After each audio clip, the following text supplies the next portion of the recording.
నాగర్ కర్నూలులో ముఖ్యమంత్రి రేవంత్ రెడ్డి మాట్లాడుతున్నారు. ఇప్పుడు లైవ్ చూద్దాం. వాళ్ళు మేధావులు అని నిరూపించి ఉత్తమ పార్లమెంటేరియన్ గా రాణించిన వాడు వారే కాదు. మొట్టమొదటి హైదరాబాద్ రాష్ట్రం నిజాం సర్కార్ల నుంచి స్వేచ్ఛ వాయువులు పీల్చుకున్న తర్వాత ఏర్పడ్డ మొట్టమొదటి రాష్ట్రానికి ముఖ్యమంత్రిగా మన పాలమూరు బిడ్డ బూర్గుల రామకృష్ణారావు గారు పరిపాలనను ఏ విధంగా చేయొచ్చో నిరూపించిన బిడ్డ పాలమూరు బిడ్డ బూర్గుల రామకృష్ణారావు గారు. మరి అలాంటి పాలమూరు ప్రాంతమన్నా నల్లమల్ల అడవి ప్రాంతమన్నా నాకు ఎంతో గర్వకారణం. ఎవరైనా నీది పాలమూరు అని అడిగినా నువ్వు నల్లమల్ల బిడ్డవా అని అడిగినప్పుడు నాకు చాలా సంతోషం కలుగుతుంది. నా ప్రాంతం ఒక గొప్ప ప్రాంతం. ఈ ప్రాంతం నుంచి వచ్చిన వాళ్ళము మేం కష్టపడతాం, కష్టాన్ని నమ్ముకుంటామని చెప్పి గర్వంగా చెప్తా.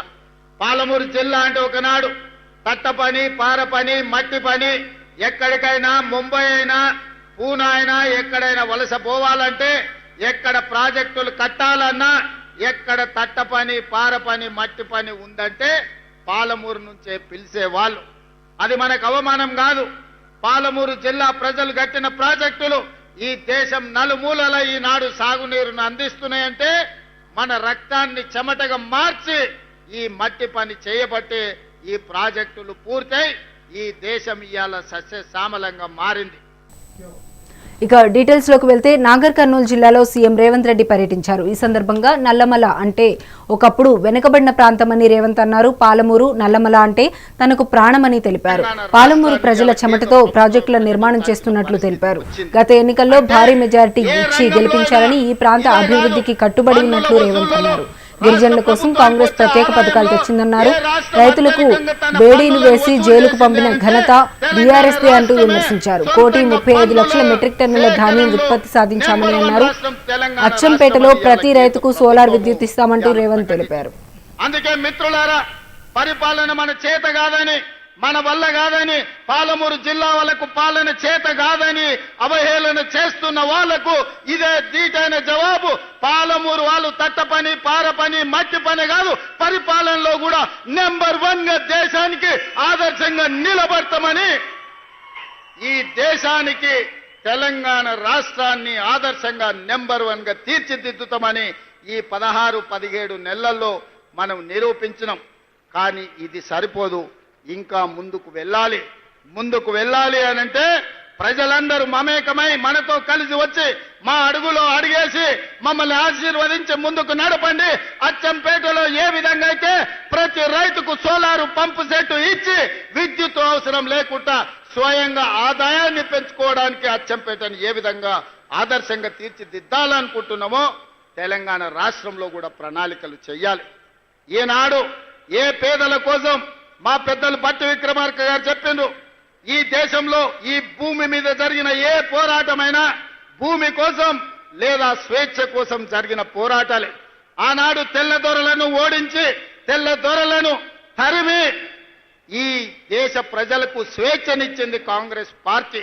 అదేవిధంగా ఆనాడు జల్ జమీన్ జంగల్ కావచ్చు, భూమి కోసం, భుక్తి కోసం, విముక్తి కోసం జరిగిన పోరాటాలు కావచ్చు, దొడ్డి కొమరయ్య కావచ్చు, కొమరం భీముడు కావచ్చు, చాకలి ఐలమ్మ కావచ్చు, లేకపోతే రామ్జీ గోండు కావచ్చు, సూరవరం ప్రతాప్ రెడ్డి కావచ్చు, ఈ పోరాటాలన్నీ స్వేచ్ఛ కోసం, భూమి కోసం జరిగిన పోరాటాలే. స్వేచ్ఛని దేశానికి ఇచ్చింది మా కాంగ్రెస్ పార్టీ. ఆనాడు పండిత్ జవహర్లాల్ నెహ్రూ, మహాత్మా గాంధీ గారి నేతృత్వంలో ఈ దేశానికి స్వేచ్ఛను తీసుకొచ్చాం. స్వేచ్ఛను వచ్చిన దేశానికి రాజ్యాంగాన్ని అందించిన బిడ్డ డాక్టర్ బాబాసాహెబ్ అంబేద్కర్ ఈ రోజు మనకు హక్కులను కల్పించాడు. ఆ హక్కుల నేపథ్యంలోనే అటవీ హక్కుల చట్టాన్ని తీసుకొచ్చినాం. ఆనాడు పివి నరసింహారావు గారు, ఇందిరాగాంధీ గారు అగ్రికల్చర్ సీలింగ్ యాక్ట్ తీసుకొచ్చి దొరల దగ్గర వేలాది ఎకరాల భూములుంటే దాదాపుగా 25 లక్షల ఎకరాల భూములను పేదలకు అసైన్మెంట్ పట్టాలు పంచిపెట్టిన పార్టీ. ఆత్మ గౌరవంగా బతకండి. గ్రామాలలో ఆత్మ గౌరవం అంటేనే భూమి. ఒక ఊరిలో ఒక వ్యక్తికి గౌరవం ఉందంటే నీకెంత భూమి ఉందా, ఎన్ని అరకలు కట్టి నువ్వు దుక్కి దున్నుతున్నావు అనే దాన్ని బట్టి మన ఆత్మ గౌరవం. ఒకప్పుడు దళితులకు, గిరిజనులకు, బలహీన వర్గాలకు భూమే లేదు. దొరల దగ్గరనో రెడ్ల దగ్గరనో పెట్టుబడులదారుల దగ్గరనో భూములుంటే వీళ్ళందరూ వాళ్ళ భూముల్లో వ్యక్తి చాకరీ చేస్తూ కూలీలుగా బతికేది. కానీ ఇందిరమ్మ వచ్చిన తర్వాత 25 లక్షల ఎకరాల భూమిని అసైన్మెంట్ పట్టాల పేరు మీద మీకు భూములు ఇవ్వబట్టి ఇవాళ మీరు ఆత్మ గౌరవంతో భూ యజమానులుగా జీవితాల్లో వెలుగు నింపబోతా ఉంది ఈ ప్రభుత్వం. ఇలా ఈ రాష్ట్ర ప్రజల్లో జీవితాల్లో వెలుగు నింపొద్దని, వాళ్ళు అడవుల్లోనే ఉండాలని, వాళ్ళకి ఆదాయం రావద్దని, వాళ్ళకి భూములు అందించొద్దని, వాళ్ళకి నీళ్లు రావద్దని కుట్ర చేసేటువంటి కొద్ది మంది కుట్రదారులు నిత్యం ఈ ముఖ్యమంత్రి పైన, లేకపోతే మా మంత్రివర్గ సహచరుల పైన, లేకపోతే ఈ ప్రభుత్వం పైన దాడి చేస్తూ మాటలతో ప్రజల్ని తప్పుదోవ పట్టించడం కోసం ప్రయత్నం చేస్తా ఉన్నారు. నిత్యం ప్రజల కోసం పనిచేసే ఈ ప్రభుత్వాన్ని ఒక మాట అన్నా, లేకపోతే మీరు కుట్ర చేసినా అది ఈ రాష్ట్ర ప్రజల పైన మీరు చేస్తున్నటువంటి కుట్రగానే మేము చూస్తాం తప్ప ఏదో రాష్ట్ర ప్రజల కోసం మేము చేస్తున్నటువంటి మాటలుగా మేము చూడం. ఆనాడు గడిల్ని కాపాడుకోవటం కోసం గడిలో ఉన్నటువంటి నాయకులు వాళ్ళ ప్రభుత్వాన్ని, వాళ్ళ పాలనని వాళ్ళు ఈ రాష్ట్ర సంపదను పంచుకోవటం కోసం, తినటం కోసం ఆలోచన చేశారు తప్ప ఈ రాష్ట్రంలో ఉన్నటువంటి ఆదివాసీ బిడ్డల గురించి ఒక్కరోజు కూడా ఆలోచన చేయలేదు. మరి చేసుంటే ఆ రోజు మహిళలను కూడా చూడకుండా చెట్టు కట్టేసి కొట్టేవాళ్ళు కాదు. వాళ్ళ గురించి ఆలోచన చేస్తుంటే భూమి దున్నుకోవటానికి పోతే పోలీసుల చేత అక్రమంగా కేసులు పెట్టించేవాళ్ళు కాదు. వాళ్ళు కేవలం గడిల కోసం, గడిల్లో బతుకుతున్నటువంటి ప్రజల కోసం ఆలోచన చేశారు. ఈ ప్రభుత్వం ప్రజల కోసం ఆలోచన చేస్తాం. ప్రతి పైసా ప్రజల కోసమే ఖర్చు పెడతాం. సంపద సృష్టిస్తాం, సృష్టించిన సంపదని ప్రజలకి పంచుతాం. ఇదే మా నినాదం. అందులోంచే వచ్చే ఈ పథకాలు. అందుకే ఈ నల్లమల డిక్లరేషన్ లో సవర గిరిజల వికాసంతో పాటు ఈ రాష్ట్రంలో ఉన్నటువంటి గిరిజన కుటుంబాలకు సంబంధించిన యువతీ యువకుల కోసం దాదాపు ఈ ఒక్క సంవత్సరమే 1000 కోట్ల రూపాయలతో రాజీవ్ యువ వికాసం అని సెల్ఫ్ ఎంప్లాయ్మెంట్ స్కీమ్ ని ప్రకటించి ఇవాళ రాష్ట్ర వ్యాప్తంగా ఉన్నటువంటి గిరిజన కుటుంబాలకు సంబంధించిన యువతీ యువకుల కోసం రేపొద్దున జూన్ 2వ తారీఖు నాడు రాజీవ్ యువ వికాసంతో కనీసం 1000 కోట్ల తగ్గకుండా గిరిజన కుటుంబాలకు సంబంధించిన యువతీ యువకుల కోసం సెల్ఫ్ ఎంప్లాయ్మెంట్ స్కీమ్ కూడా అనౌన్స్ చేశాం. జూన్ 2వ తారీఖు రాష్ట్ర ఆవిర్భావ దినోత్సవం రోజు ఆ శాంక్షన్ లెటర్స్ కూడా ఇస్తుంది ఈ రాష్ట్ర ప్రభుత్వం. అంతేకాదు ముఖ్యమంత్రి గారు, హౌసింగ్ మంత్రి గారు, లేకపోతే మిగతా మంత్రులు ఇందాక మాట్లాడుతూ ఓ మాట చెప్పారు. నిజంగా మీ అందరి తరఫున గుండెల నిండా సంతోషంగా నేను ఈరోజు మాట్లాడుతూ ఉన్నాను. ఈ రాష్ట్రంలో ఉన్న ప్రిమిటివ్ ట్రైబ్స్ అందరి కోసం శాచ్యురేషన్ మోడ్లో ప్రతి ఇంటికి 5 లక్షల రూపాయలతో శాచ్యురేషన్ మోడ్తో అందరికీ ఇళ్లు కట్టించే కార్యక్రమం చేద్దామని ముఖ్యమంత్రి గారు ఇందాక ప్రకటిస్తే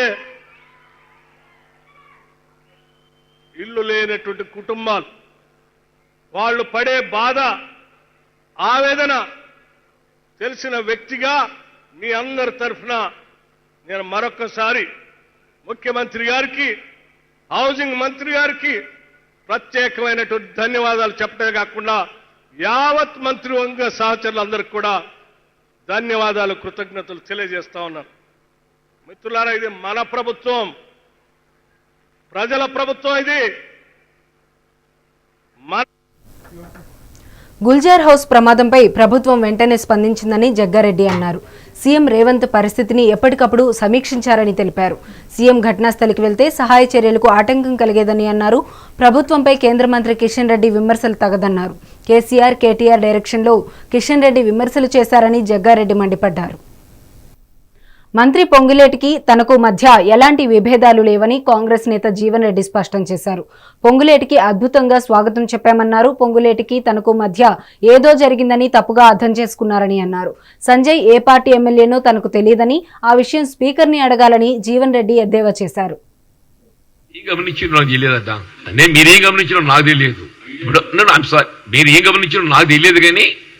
అక్కడ ఏదో రెవెన్యూ మినిస్టర్ గారు వారు మొదటిసారిగా జగిత్యాల పట్టణానికి వచ్చిన సందర్భంగా we have received him in a grand scale. వీళ్ళ వందల సంఖ్యలో జగిత్యాల పట్టణంలో ర్యాలీ తీసి వారికి వెల్కమ్ చెప్పడంతో పాటుగా, స్వాగతం చెప్పడంతో పాటుగా స్థానికంగా ఉండే కొన్ని సమస్యలు వారి దృష్టి తీసుకోవడం జరిగింది. వారు కూడా పాజిటివ్ గా స్పందించి జగిత్యాలలో శాండ్ స్టాక్ పాయింట్ ఏర్పాటు చేయడానికి తగు చర్యలు చేపడతామని చెప్పన్నారు.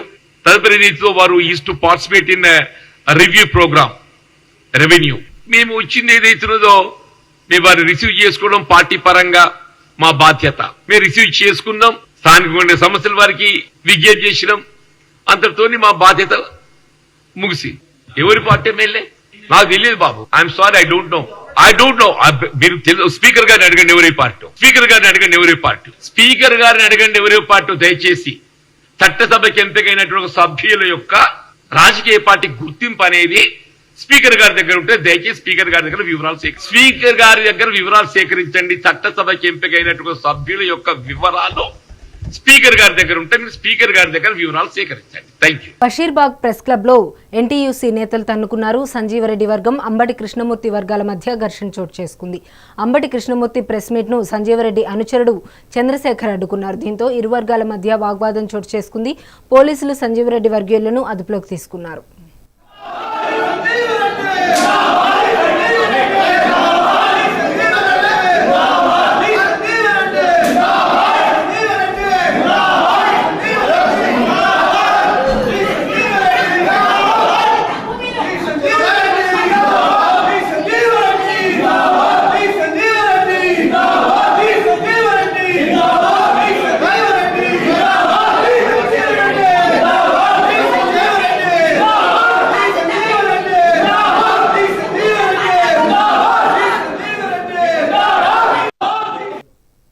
కరీంనగర్లో రైల్వే స్టేషన్ అద్భుతంగా రూపుదిద్దుకుందని, ప్రజలు ప్రధాని మోదీకి రుణపడి ఉంటారని కేంద్ర మంత్రి బండి సంజయ్ అన్నారు.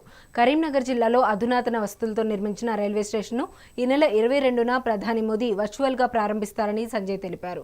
త్వరలోనే జంబికుంట రైల్వే స్టేషన్ను ఆధునికీకరిస్తామన్నారు. తెలంగాణలో 2000 కోట్ల రూపాయలతో రైల్వే స్టేషన్ల ఆధునికీకరణ కొనసాగుతుందని సంజయ్ వెల్లడించారు.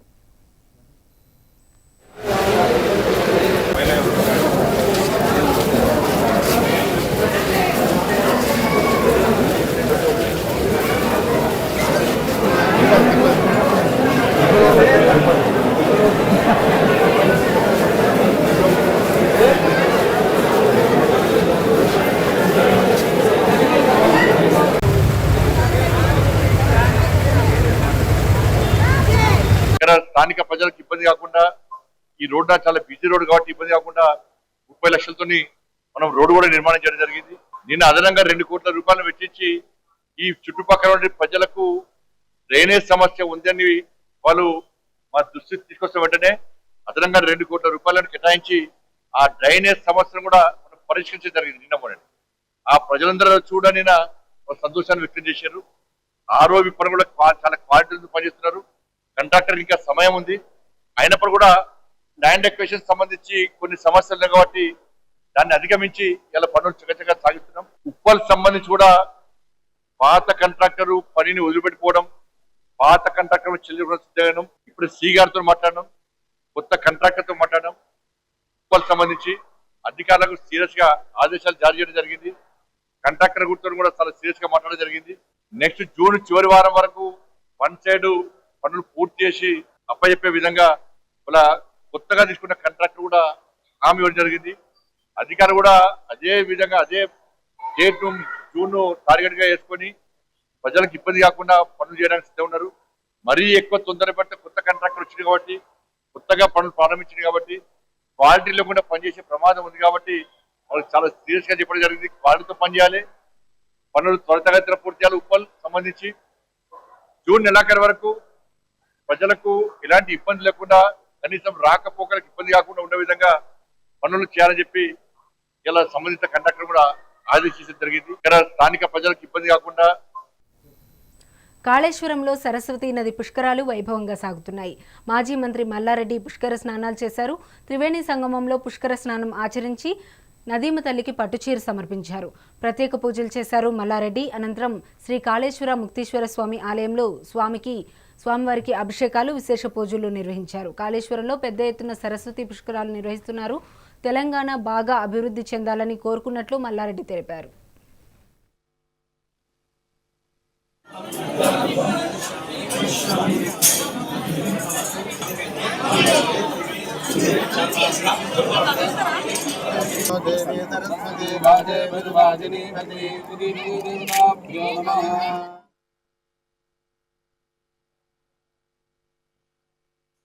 లోని మల్లికార్జున స్వామి ఆలయ చీఫ్ సెక్యూరిటీ ఆఫీసర్ అయ్యన్నపై సస్పెన్షన్ వేటు పడింది. ఉద్యోగ బాధ్యతల పట్ల అయ్యన్న నిర్లక్ష్యంగా వ్యవహరించారని అయ్యన్నను ఈవో శ్రీనివాసరావు సస్పెండ్ చేశారు. సుమారు 10 రోజుల క్రితం ఇతర మతాలకు చెందిన కొందరు వ్యక్తులు ఆలయ సందర్శన కోసం వచ్చారని తెలిసింది. ఆ సమయంలో వారి వద్ద అన్యమతానికి సంబంధించిన పుస్తకాలు ఉన్నట్లు క్యూలైన్ల వద్ద భద్రతా సిబ్బంది గుర్తించారు. దీంతో సిబ్బంది వారిని అక్కడి నుండి వెనక్కి పంపించారు. అయితే ఈ ఘటన ఆలస్యంగా వెలుగులోకి వచ్చింది. ఇతర మతస్థులు శ్రీశైలంలో కలకలం సృష్టించారన్న ఆరోపణలు కూడా ఉన్నాయి. ఈ పరిణామాల నేపథ్యంలో భద్రతాపరమైన అంశాల్లో సిఎస్ఓ అయ్యన్న నిర్లక్ష్యంగా ఉన్నారని భావించిన ఈవో ఈ మేరకు నిర్ణయం తీసుకున్నారు. తరాలు మారే కొద్దీ తెలుగుదేశం పార్టీ బలంగా తయారవుతోందని ఆ పార్టీ నేత కొమ్మాలపాటి శ్రీధర్ అన్నారు. బంగారు ఆంధ్రప్రదేశ్గా మార్చడానికి చంద్రబాబు కృషి చేస్తున్నారన్నారు. 1,00,000 కోట్లతో చేసే రాజధాని భవిష్యత్తులో ఆంధ్రులకు ఒక వరమని అన్నారు. రాబోయే రోజుల్లో తెలుగుదేశం పార్టీ యువతకు మార్గనిర్దేశం చేస్తుందన్నారు. బడుగు బలహీన వర్గాలకు ఆశాదీపం తెలుగుదేశం పార్టీ అని పునరుద్ఘాటించారు. ఎంతో మంది బడుగు బలహీన వర్గాలకు రాజకీయ భిక్ష పెట్టిన పార్టీ తెలుగుదేశం పార్టీ అని భాష్యం ప్రవీణ్ అన్నారు. దయచేసి వేదిక మీద ఉన్న అందరూ కూడా ఆశీర్వాదాలు అవ్వాలి. దయచేసి అందరూ కూడా గట్టిగా జోహార్ ఎన్టీఆర్, జోహార్ ఎన్టీఆర్, జోహార్ ఎన్టీఆర్, జోహార్ ఎన్టీఆర్. వర్ధిల్లాలి తెలుగుదేశం పార్టీ, వర్ధిల్లాలి తెలుగుదేశం పార్టీ, వర్ధిల్లాలి నారా చంద్రబాబు నాయుడు గారి నాయకత్వం, వర్ధిల్లాలి నారా చంద్రబాబు నాయుడు గారి నాయకత్వం. జై తెలుగుదేశం. దయచేసి అందరూ కూడా గట్టిగా జోహార్ ఎన్టీఆర్, జోహార్ ఎన్టీఆర్. లావు శ్రీకృష్ణదేవరాయలు గారికి, ఎంపీ గారికి, అదేవిధంగా పరిశీలకులు రాము గారికి, అత్యంత ఆప్తుడు వెన్నా సాంబశివరెడ్డి గారికి, మన మహిళా సోదరిమణి నూర్జహాన్ బేగం గారికి, ఇక్కడున్న మా మహిళా సోదరిమణులకి, ఈ యొక్క నియోజకవర్గ నాయకులకి, డయాస్ మీద ఉన్న నాయకులందరికీ, ముందున్న నాయకులకి, ప్రాణానికి తెలుగుదేశానికి ప్రాణానికి ప్రాణమైన తెలుగుదేశం పార్టీ కార్యకర్తలందరికీ ఈ మహానాడు సందర్భంగా, పెదకూరపాడు నియోజకవర్గ మహానాడు సందర్భంగా మీ అందరికీ ఒక శుభాకాంక్షలు తెలియజేస్తూ ఉన్నా. ఒకసారి మనం ఆలోచించాలి, ఎక్కడ నుండి ఎక్కడి దాకా వచ్చాం. లావు శ్రీకృష్ణదేవరాయలు గారికి, ఎంపీ గారికి, అదేవిధంగా విశాఖ స్టీల్ ప్లాంట్ యాజమాన్యానికి కాంగ్రెస్ పార్టీ అల్టిమేటం జారీ చేసింది. రేపటిలోగా 2,000 మంది కాంట్రాక్టు కార్మికులను తిరిగి విధుల్లోకి తీసుకోకపోతే ఆమరణ నిరాహార దీక్షకు సిద్ధమని షర్మిల ప్రకటించారు. స్టీల్ ప్లాంట్ పరిరక్షణ కోసం ఎంతవరకైనా పోరాడతామని, కార్మికుల ప్రయోజనాల కోసం ప్రాణత్యాగానికైనా సిద్ధమని అన్నారు షర్మిల. స్టీల్ ప్లాంట్ యాజమాన్యం నిరంకుశంగా వ్యవహరిస్తోందని మండిపడ్డారు. కనీస కనికరం లేకుండా 2,000 మంది కాంట్రాక్టు కార్మికులను తొలగించడం అన్యాయమని అన్నారు.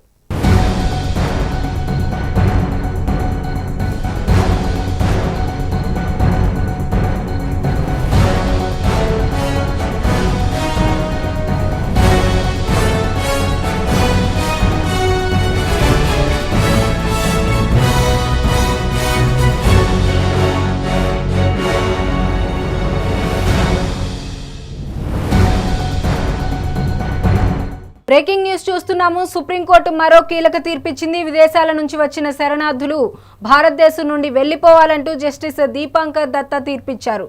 శ్రీలంక ఎల్టీటీఈ యుద్ధ సమయంలో శ్రీలంక నుంచి ఒక తమిళ కుటుంబం భారతదేశానికి వచ్చింది. అయితే వారిని వెళ్లిపోవాలంటూ తమిళనాడు ప్రభుత్వం ఆదేశించడంలో ఆ కుటుంబం కోర్టుకెళ్లింది.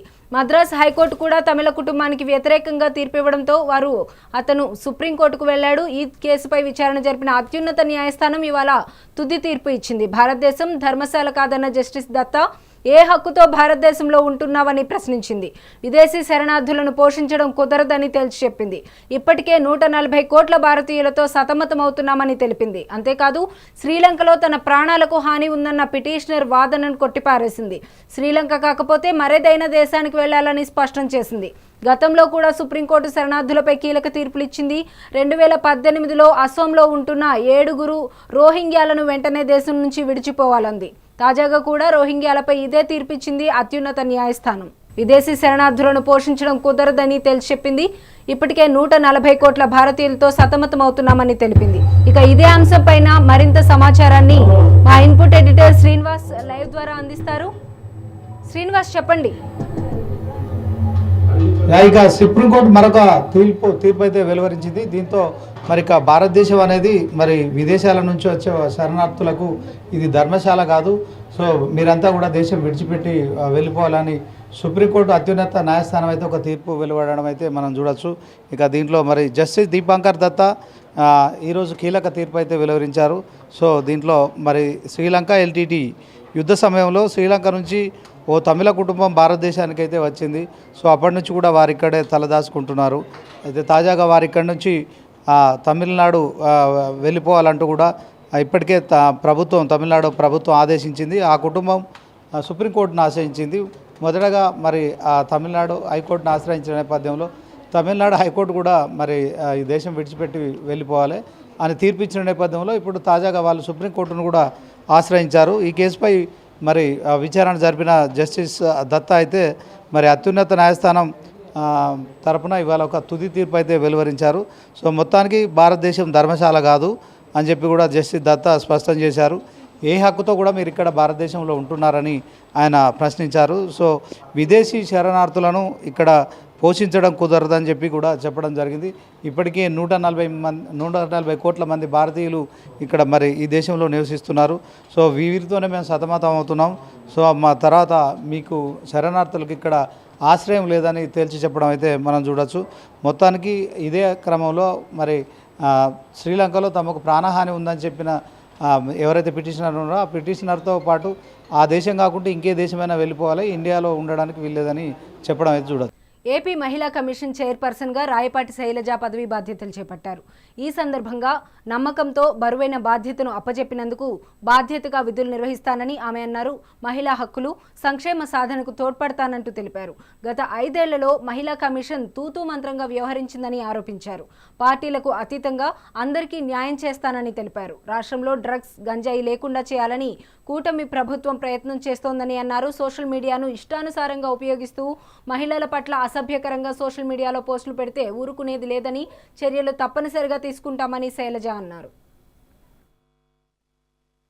శ్రీమతి డాక్టర్ రాయపాటి శైలజ అని నేను మహిళా కమిషన్ చట్టం 1998 సవరించబడిన ఆంధ్రప్రదేశ్ మహిళా కమిషన్ చట్టం యాక్ట్ 9 ఆఫ్ 2023 ప్రకారము ఆంధ్రప్రదేశ్ మహిళా కమిషన్ చైర్పర్సన్గా మహిళల సాధికారతకు, జీవన ప్రమాణాల మెరుగుదలకు కృషి చేస్తానని, మహిళలపై జరుగుతున్న అత్యాచారాలు, అక్రమాలు, అన్యాయాలు నివారించుటలో తగిన అవగాహన కల్పించుటకు నా సాయశక్తిలా పాటుపడతానని మీ అందరి ముందు దైవ సాక్షిగా ప్రమాణం చేయుచున్నాను.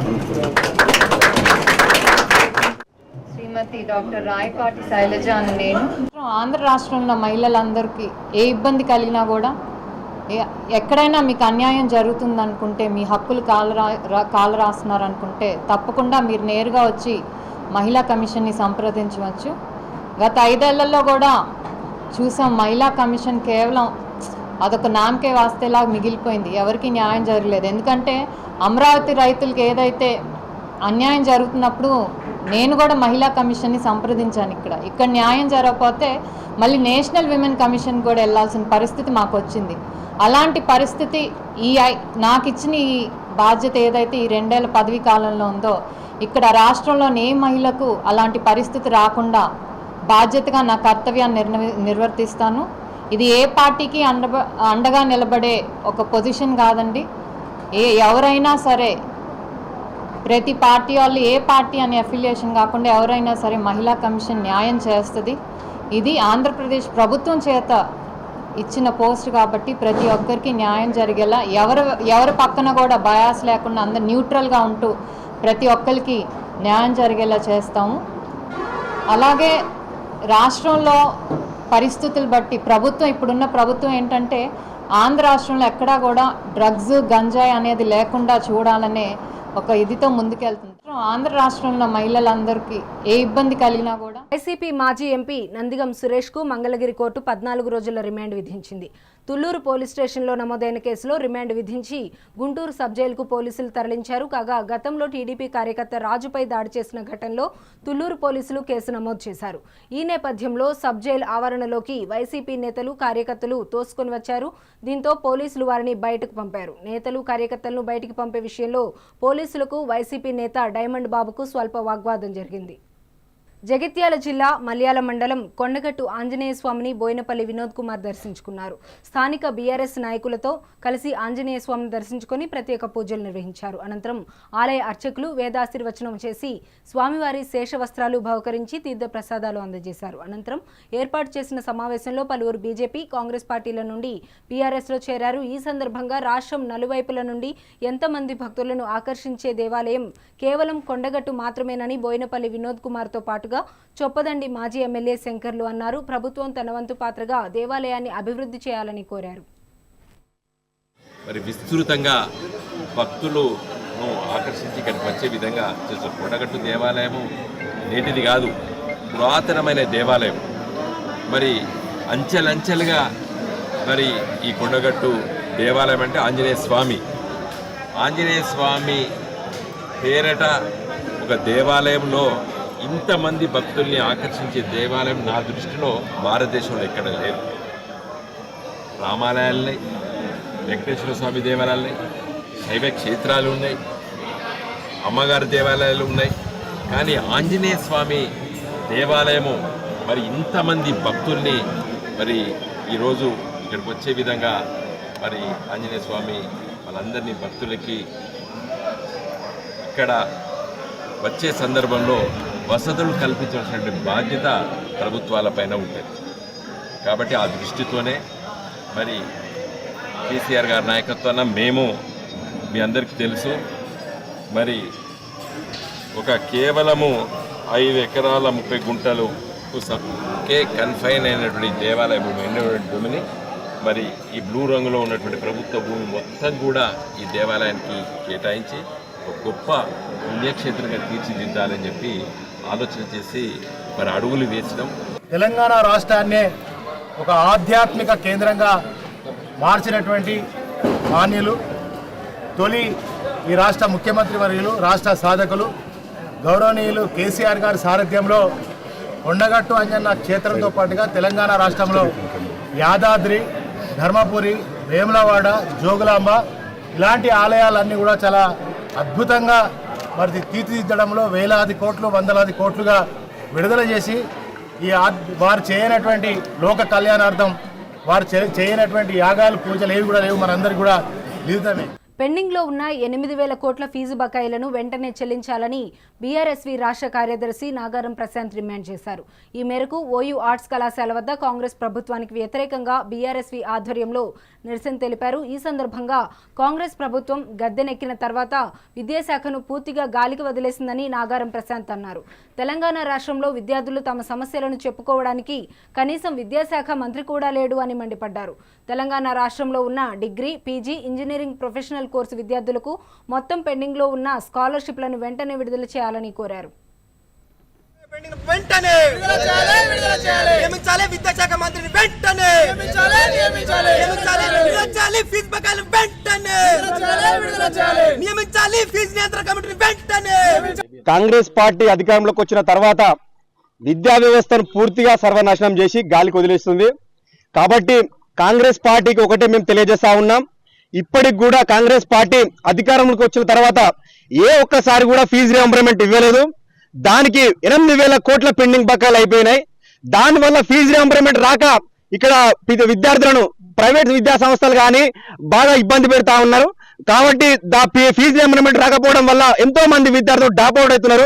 దాన్ని మీరు దృష్టిలో పెట్టుకోవాలని మేము కాంగ్రెస్ ప్రభుత్వాన్ని మేము కోరుతా ఉన్నాం. మా బీఆర్ఎస్ పార్టీ ఉన్నప్పుడు విద్యార్థులకు ఎంతో రకంగా మనకు ఫండ్ ఇచ్చి ఎన్నో రకాలుగా విద్యా వ్యవస్థను మొత్తం ఆదుకుంటా ఉంటే కాంగ్రెస్ పార్టీ అధికారంలోకి వచ్చిన తర్వాత విద్యా వ్యవస్థను పూర్తిగా సర్వనాశనం చేసేది. కనీసం మా విద్యార్థుల సమస్యలు చెప్పుకోవడానికి కూడా ఒక విద్యాశాఖ మంత్రులు లేని ఈ కాంగ్రెస్ ప్రభుత్వంలో ఈ విద్యా వ్యవస్థను పూర్తిగా సర్వనాశనం చేయాలని రేవంత్ రెడ్డి పూనుకున్నారు. మేము ఇక్కడ నుంచి తెలియజేస్తా ఉన్నాం, విద్యా వ్యవస్థ ఈ అకాడమిక్ ఇయర్ స్టార్ట్ అవుతోంది, ఇప్పటికైనా ఫీజు పెండింగ్ లో ఉన్న ఫీజు రియంబర్స్మెంట్ మొత్తం ఇవ్వండి. మేము ఇవ్వకుంటే 1,000 మంది విద్యార్థులతో సహా అందరం కూడగలుపుకొని మీ సచివాలయాన్ని మేము ముట్టడిస్తామని మేము తెలియజేస్తా ఉన్నాం. ఇప్పటికి కూడా కాంగ్రెస్ పార్టీ ప్రతి ఒక్క యూనివర్సిటీకి ఇంతవరకు పెండింగ్ ఉన్న బడ్జెట్ కూడా కేటాయించలేదు. అదనంగా 1,000 కోట్లు మేము కేటాయించాలని కూడా మేము కోరుతా ఉన్నాం. ఇప్పటికీ ఎంతో మంది విద్యార్థులు ఎవ్రీ ఇయర్ డ్రాప్ అవుట్ అవుతా ఉన్నారు. ఈసారి ఉత్తీర్ణత శాతం కూడా గత సంవత్సరంతో పోల్చుకుంటే ఈసారి చాలా పడిపోయింది. కాబట్టి మేము హెచ్చరిస్తా ఉన్నాం, జూన్ మొదటి వారంలో ఈ ఫీజు నియంత్రణ కమిటీ కూడా మేము వేయాలని ఖచ్చితంగా డిమాండ్ చేస్తా ఉన్నాం. కాంగ్రెస్ పార్టీ అధికారంలో కాకినాడ రూరల్ మండలం గైగోలుపాడులో తన 700 గజాల స్థలం ఆక్రమణకి గురి అయిందని రిటైర్డ్ ఎయిర్ ఫోర్స్ అధికారి రామానాయుడు ప్రజా సమస్యల పరిష్కార వేదికలో ఫిర్యాదు చేశారు. 2001 జూన్ 19న కొన్న స్థలాన్ని కబ్జా చేశారని, తమకు న్యాయం చేయాలని ఫిర్యాదులో పేర్కొన్నారు. తాము రాజమండ్రిలో ఉంటున్నారని, కొద్ది నెలల స్థలం దగ్గరకు వెళ్ళిపోయేసరికి ఆక్రమించుకున్నారని రామానాయుడు తెలిపారు. 1970లో ఇండియన్ ఎయిర్ ఫోర్స్లో జాయిన్ అయ్యాను. అప్పటి నుంచి 2008 వరకు అంటే 38 సంవత్సరాలు కంటిన్యూస్ సర్వీస్ చేశాను. ఎక్కువ సమయం ఎక్కువ టెన్యూర్లు వెస్ట్రన్ సెక్టర్ అంటే పంజాబ్, రాజస్థాన్, జమ్మూ కాశ్మీర్ అక్కడ చేశాను. తర్వాత సెంట్రల్ సెక్టర్ యూపీ, హిమాచల్ ప్రదేశ్లో చేశాను. ఈస్టర్న్ సెక్టర్ బెంగాల్లో చేశాను. తర్వాత ముంబై ఇంటర్నేషనల్ ఎయిర్పోర్ట్లో కూడా 5 సంవత్సరాలు చేశాను. చివరికి సదరన్ సెక్టరు ఆంధ్రాకి వచ్చాను.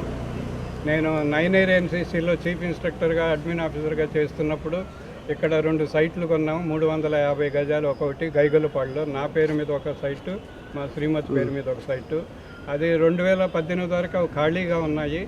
నేను 9 ఎయిర్ ఎన్సీసీ నుంచి air force station Suratgarh రాజస్థాన్కి transfer అయ్యి వెళ్ళిపోయాం. మళ్ళీ వచ్చాక కూడా ఖాళీగా ఉన్నాయి.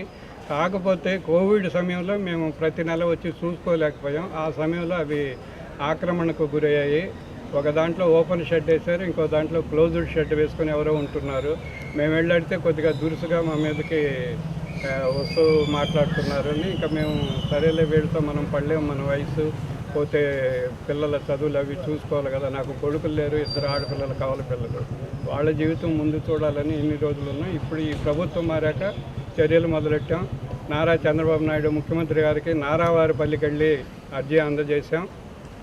లోకేష్ గారికి ప్రజా దర్బార్ మంగళగిరికి వెళ్ళి అర్జీ అందజేశాం. అలాగే జనసేన సెంట్రల్ ఆఫీస్ మంగళగిరికి వెళ్ళి అర్జీ ఇచ్చి వచ్చాము. ఆ తర్వాత కాకినాడ వచ్చి శ్రీ గౌరవనీయులు పంతం నానాజీ గారిని కలిసాం. అలాగే గౌరవనీయులు వనమాడి కొండబాబుని ఇద్దరిని కలిసాం. ఇద్దరు కూడా మాకు ధైర్యం చెప్పి వెంటనే సిఐ సర్పవరం వారికి ఫోన్ చేసి చార్మినార్ అగ్ని ప్రమాదం ఘటనపై BRS working president KTR comments చేశారు. ప్రమాద సమయంలో అంబులెన్స్లో ఆక్సిజన్ సిలిండర్లు, మాస్కులు, ఫైర్ ఇంజన్లో నీళ్లు ఉంటే గుల్జార్ హౌస్ అగ్ని ప్రమాదంలో ప్రాణ నష్టం తగ్గేదన్నారు. ఫైర్ బ్రిగేడ్కు సరైన మాస్కులు లేకపోవడంలో వాళ్ళు లోపలికి వెళ్లి బాధితులను కాపాడలేకపోయారన్నారు. అందాల పోటీల మీద పెట్టిన శ్రద్ధ ఇలాంటి మౌలిక సదుపాయాల కల్పనపై పెడితే బాగుంటుందన్నారు.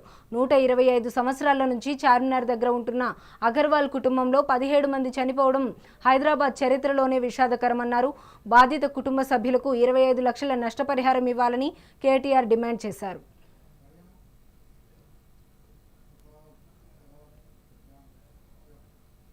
సంచార జీవనం గడిపే వడ్డెర సంఘం సామాజిక వర్గానికి ప్రభుత్వం కేటాయించిన స్థలంలోనే ఇందిరమ్మ ఇళ్లు నిర్మించి ఇవ్వాలంటూ మహబూబాబాద్ జిల్లా కేంద్రంలోని కలెక్టరేట్ ఎదుట జంగిలిగొండ వడ్డెర సంఘ సామాజిక వర్గం బైఠాయించి ఆందోళన నిర్వహించింది.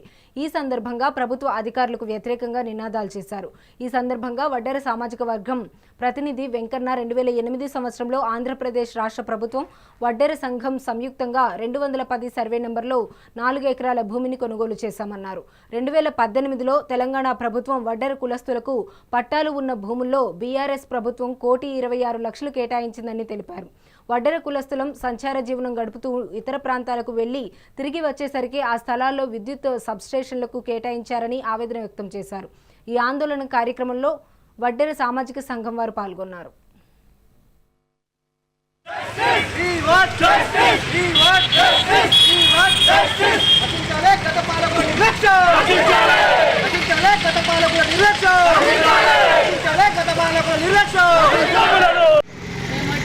స్థలాలు అప్పుడు కొనుక్కున్నారు, డబ్బులు కొన్ని పెట్టి ఎంతో కొంత వాళ్ళు దేశాలు అట్లా పోయినా కూడా ఇంటికాడ ఉన్న వసూలు చేసి కొన్నారు. కొంటే అదే అప్పుడు మేము దేశాలు పోయినాక మళ్ళీ ఆక్రమించుకున్నారు గవర్నమెంట్. సరే ఆక్రమించుకున్నా కూడా ఇప్పుడు కొంత ఉన్నదైనా మాకు చెందాలని మేము అక్కడ దేవుని పెట్టి నిలుపుకున్నాం. అది అలా కేసులు పెట్టారు, కొంతమంది మీద కేసు పెడితే ఇప్పుడు తిరుగుతారు. అందువల్ల కేసు కొట్టేయాలి కలెక్టర్ గారిని కోరుకుంటారు. ఏదైతే కేటాయించారో 4,210 సర్వే నెంబర్ గల ఆ భూమిని ఆ పేదలకు అంది, అదేవిధంగా డబుల్ బెడ్రూమ్లు అదేవిధంగా గత ప్రభుత్వం ఇచ్చిన మాట విస్మరించింది. నేటి ప్రభుత్వం మరి ఇందిరమ్మ ఇల్లు నిర్మించి స్పష్టంగా వారికి ఇల్లు అని చెప్పి కోరుకుంటున్నాం. ఎందుకంటే మీకు స్పష్టంగా అర్థమవుతుంది, ప్రతి కుటుంబానికి కూడా పట్టా ఇచ్చింది గత ప్రభుత్వము. ఇట్లా ఉన్నటువంటి పట్టాని అధికారులు కొంతమందిపై దౌర్జన్యంగా మీరు ఖాళీ చేయాలా లేకుంటే మీరు కేసులు పెట్టడం తగదు. మరి అధికారులు వాళ్ళు మరి తప్పుకోవాలా, ఎందుకంటే మరి అక్కడ ఉన్నటువంటి నివాసం ఉన్నటువంటి ప్రజలందరూ కూడా బీద కుటుంబం వాళ్ళే, ప్రతిరోజు కూడా కూలి పని పోతే బతకవాలి ప్రజలు. కాబట్టి తప్పకుండా మరి కాంగ్రెస్ ప్రభుత్వం వాళ్ళని ఆదుకోవాలని కోరుకుంటూ మరి కలెక్టర్ గారికి అలా వించడం జరిగింది. అన్ని అద్దురాళ్ళు సుమారు 120 ప్లాట్లకు అద్దురాళ్ళు పాతిన తర్వాత 4 లక్షల పెట్టుబడి మా వడ్డెర కులస్తులు పెట్టి వాళ్లకు ఆర్థిక ఇబ్బందుల వల్ల ఇంకా ఇల్లు కట్టుకోవడానికి ఆర్థిక సమస్య ఉన్నందువల్ల వాళ్ళు సంచార జాతులైన వడ్డెర జాతులు వేరే పనికి పోయి కొన్ని డబ్బులు సంపాదించుకొని వద్దామని పోయి వచ్చేసరికి వీళ్ళు సబ్స్టేషన్ అయితేంది, పల్లె ప్రకృతి వనం అయితేంది, జీపీ అయితేంది, క్రీడా ప్రాంగణం అయితేంది, నర్సరీ అయితేంది మా 4 ఎకరాలల్లో పెట్టినందుకు గాను మేము చాలా బాధపడుతూ అందరం అడగగా మీరు అధిక అభివృద్ధిని అడ్డుకోవద్దు, కలెక్టర్ గారు ఎంఆర్ఓ గారు మీకు ఈడ కాకపోతే 4 ఎకరాలకు బదులు 6 ఎకరాల స్థలాన్ని వేరే కాడ కేటాయించి ఇస్తాము అని చెప్పి మాయమాటలు చెప్పి మేము అధికారులే ఇట్లా చెప్పినాక మనం వినకుంటే ఎట్లా అన్నట్టుగా మేము విని ఆగితే మొన్న ప్రస్తుతం 5 రోజుల క్రితం జరిగిన విషయం ఏంటంటే మా వడ్డెర జాతి ఆరాధ్య దైవమైనటువంటి రేణుకా ఎల్లమ్మ మట్టెడు మౌరాల రేణుకా ఎల్లమ్మని గద్దెను పెట్టి నిలబెట్టుకుంటే పాలకులు మా మీద 15 మందిపై కూటమి ప్రభుత్వంలో ట్రాన్స్జెండర్స్ రేషన్ కార్డులు ఇవ్వడం అభినందనీయమని రాష్ట్ర జనసేన పార్టీ ట్రాన్స్జెండర్ అధ్యక్షురాలు వెలుగు రేఖ మహిళా సంఘం అధ్యక్షురాలు చండూరి జాహ్నవి అన్నారు. ట్రాన్స్జెండర్స్కు కూటమి ప్రభుత్వ రేషన్ కార్డులు జారీ చేయడం సీఎం చంద్రబాబు చిత్రపటానికి పాలాభిషేకం చేశారు. గత ప్రభుత్వంలో రేషన్ కార్డు కోసం అధికారులు చుట్టూ తిరిగే పరిస్థితి ఉండేదన్నారు. రేషన్ కార్డు లేకపోవడం వలన పింఛన్లు, సంక్షేమ పథకాలు రాక ట్రాన్స్జెండర్స్ ఇబ్బందులు పడేవారని చెప్పారు. అందరికీ నమస్తే అండి. నా పేరు జాహ్నవి, కాకినాడ జిల్లా, ఆంధ్రప్రదేశ్ రాష్ట్ర జనసేన పార్టీ ట్రాన్స్జెండర్ నాయకురాలు మాట్లాడుతున్నాను. ఈ రోజునాడు ఆంధ్రప్రదేశ్ రాష్ట్ర వ్యాప్తంగా మా ట్రాన్స్జెండర్ కమ్యూనిటీ చాలా ఆనందదగ్గ విషయం.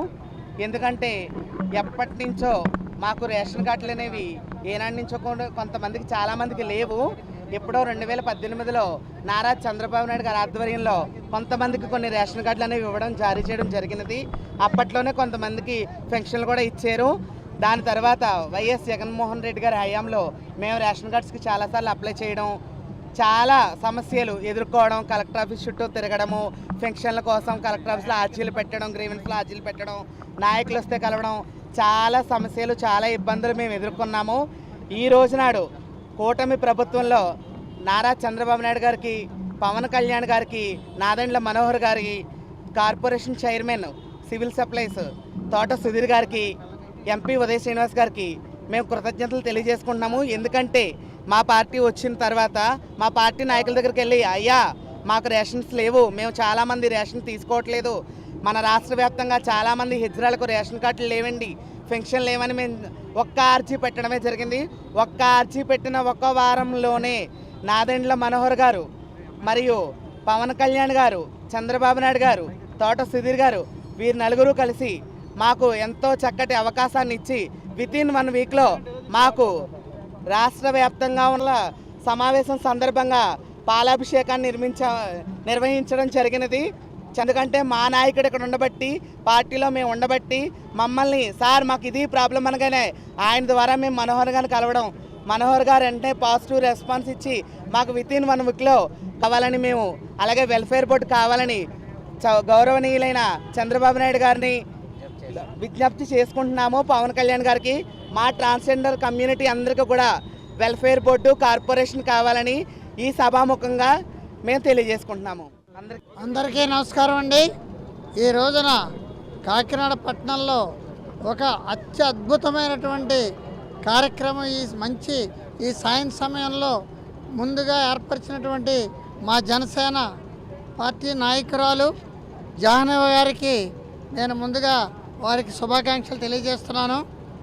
అదేవిధంగా ఈ రోజున ఈ సభకు విచ్చేసినటువంటి జిల్లా జనరల్ సెక్రటరీ తలాటం సత్య గారికి, సెక్రటరీ అట్ల సత్యనారాయణ గారికి, ఈ రోజున ఈ కూటమి ప్రభుత్వంలో మొట్టమొదటిసారిగా ట్రాన్స్జెండర్స్కు రేషన్ కార్డులు ఇవ్వటం జరిగింది. ఇది మన ప్రభుత్వం, ఈ కూటమి ప్రభుత్వానికి ఒక గొప్ప మైలేజ్గా నేను భావిస్తున్నాను. ఎందుకంటే పాపం ఈ ట్రాన్స్జెండర్స్ కూడా మనలో ఒకరే, వాళ్ళంతా మన భారతీయులు. వాళ్ళు ఎంతో కష్టపడి ఏ పని చెప్పినా చాలా నిబద్ధతగా చేస్తారు. మన జాహ్నవి గారు వారి టీము మొన్న జరిగిన ఎలక్షన్లో నాకు బాగా తెలుసు. ఏ ఊర్లో వెళ్ళినా జాహ్నవి గారు వాళ్ళ టీము కనబడుతుండేది. ఏంటమ్మా ఇంత ఎండలో తిరుగుతున్నాం అంటే, లేదు సార్ మన జనసేన జెండా పైన ఎగరాలి, కూటమి ప్రభుత్వం రావాలని నాకు ఎన్నో సందర్భాల్లో. ఇవి బులెటిన్ అప్డేట్స్. మరిన్ని అప్డేట్స్ కోసం చూస్తూనే ఉండండి మెగా 9.